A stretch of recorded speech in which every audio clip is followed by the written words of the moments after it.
Hi, Enksa TV. And I'm so sending a Enksa TV. A message of more than anything. Over subscribe, we over recommend the channel. We're sweating.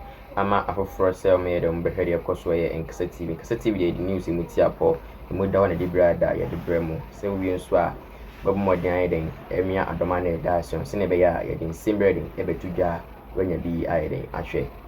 Wednesday na Ghana the 67th independence anniversary airing a so Emma Unmunyamfo the president of Ghana, the Republic of Ghana Nana Addo Dankwa Akufo-Addo so di nani munyam yedin e beta dwuma di na chiema na yedin fefefe actually no so BBC Africa BBC reporter after say His Excellency Nana Addo Dankwa Akufo-Addo edin speech na yedin ebe no also then it portray the speech do say then it was say speech Nana Addo Dankwa Akufo-Addo speech of my na niji so na ni pa they say ama so ama na you overwhelmed with who the on can na in same bebre na BBC reporter Joyce Limbawu then etini then editu dwa ebe kan speech na then amahu na wi abo Nana Addo de na then o kan no de ntia o ma no ema o no so then e ko cancer. Nice speech now kind nice and a bremu. Or say as an Africa falling in love with the power of most speech of the president Nana Addo Dankwa Akufo-Addo. It's understatement. This is a true African leader who understands democracy, rule of law, and what it takes to commit to his country at heart. I have experienced over 30 years of democratic rule under several leaders of the African continent, and he can confidently say he is one of the best gifts to have ever happened to Africa. Mark my words, his legacy will ever be drawn as an imaginary lines in the heart of the unborn generations to come. To be able to stand up and say no to global crisis amidst educating more than 2 million Ghanaians for free. It's a remarkable achievement for an African leader from a mid-growing country like Ghana and have his faults as any normal human being and as an African leader, but as such, nothing can be taken away from him as a leader who truly cares about the independence of the African. True independence state and ends with the mind, and only being educated and enlightened set the tone for total independence, and he did just that with his free education policy. Africa will truly miss him. Winning in Semibia, Joyce Limbawu, BBC reporter, it made an equatorial to her abra His Excellency Nana Addo Dankwa Akufo-Addo etimidi speech na eden ebe wiye na we now kan boaboa no na u chechemu ni na mu a obese de o kan se na niji pa se Ghana fo timeto aba edima onimonyamfo bi se Nana Addo Dankwa Akufo-Addo na Ghana fo ye hu no ma waye abra waye de we free akonya no so ayede akọ na Ghana fo sia ne nsem media ayeden ya yehu anwa papa bia ayeden waye na so frusu kwa ene behu dwuma ayeden obediye yen sen brebebre no yemfa de Nana Addo eka ya ema BBC reporter Joyce Limbawu etindi sansem ni haire etuga yenko tiembre sisikia yeba edidi akan na ayeden ebetwam so me do bibrasi so nyabre ehwe. When we say it is a part of Ghanaian culture to be respectful in conversations, I dare say the source must be the legendary Equiapim insistence that even an insult must be preceded with a please. They remain the repository of the rules of proper behavior. It is here in the eastern region that we find the beautiful and intricate beadworks that are defining features of Ghanaian jewelry. The Krobos are the masters of the ancient art and have modernized it to make beads attractive not only to the old, but also to the present generation as well. The eastern region is also the home of the Kwaus, Ghana's unquestioned leading entrepreneurs, and an example to all of us of what private enterprise can achieve. It is furthermore the home of the Achims, the single biggest ethnic group in the region, who founded one of the most ancient states of Ghana's history, with an unbroken record of chiefly government dating from the 14th century till today.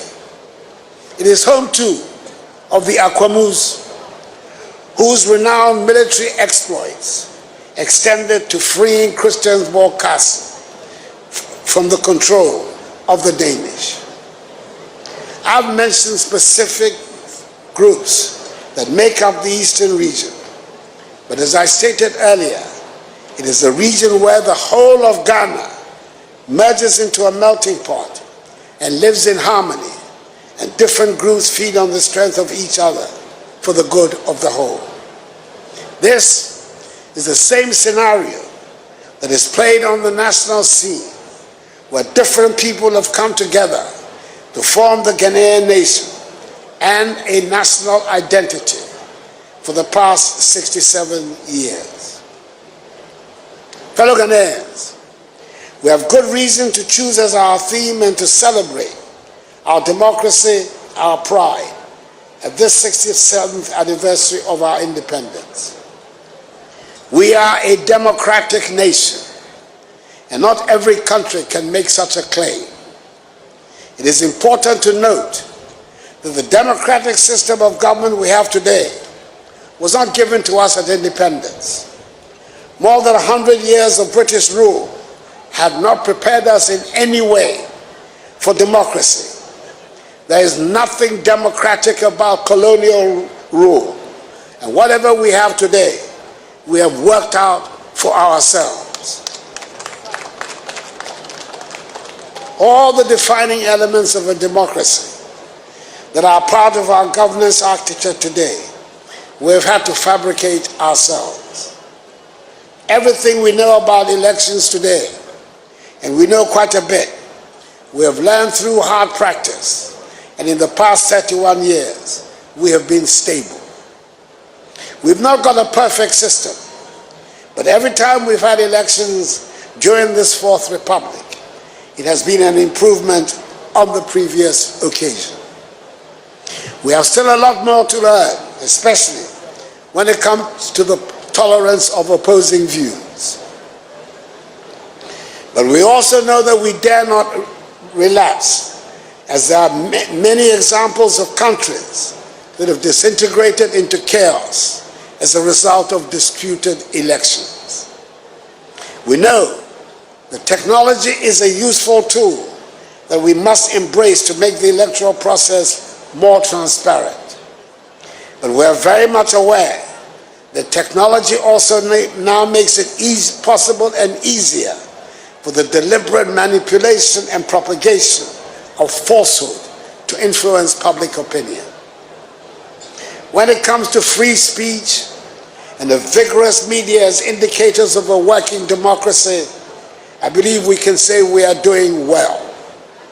There's no danger of dissenting voices not being heard on any subject, even though we have still more work to do on elevating the quality of our public discourse.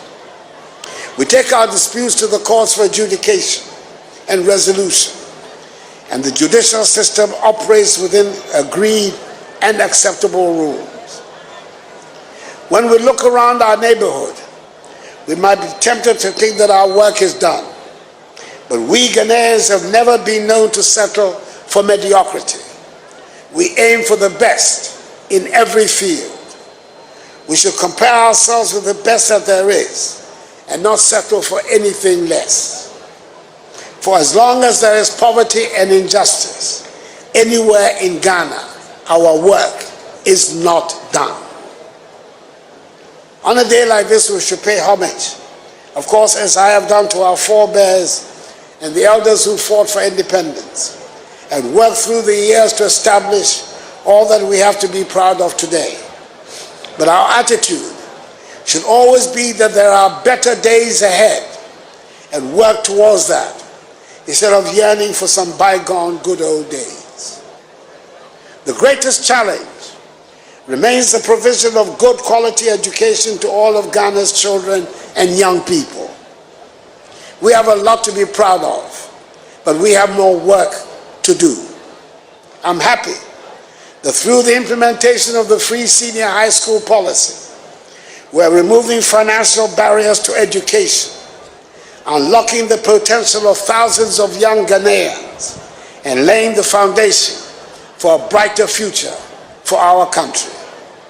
This year, we have seen the highest ever enrollment of first-year students into senior high school in our nation's history. That is the figure of 503,000 students, a clear indication of the widespread embrace of the free senior high school policy. We should be able to offer every Ghanaian child the best education there can be. And having completed high school, our children should be equipped with skills that make them prepared to face the modern world. Our schools must prepare our children to be comfortable with science and technology, engineering and mathematics, and ready to compete in the modern economy. Fellow Ghanaians, there's more to preparing a child to face the world than what can be taught in the classroom. And there's certainly more to molding a Ghanaian child than what our hard-working teachers do every day. Too many parents have relinquished the entire responsibility of bringing up children to what happens in schools.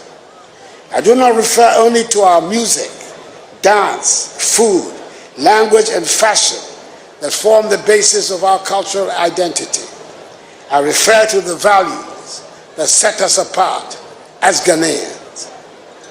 If we are to take pride in being Ghanaian, there should be a consensus on the values we hold dear, and we should transmit them to every generation. Fellow Ghanaians, I know that we have gone through difficult economic circumstances, but it is clear that we have overcome the worst, and we are looking forward to better times. I wish to make reference in particular to two projects coming on stream that should make a great difference to the economic fortunes of our country. I refer to the successful selection of strategic partners that will work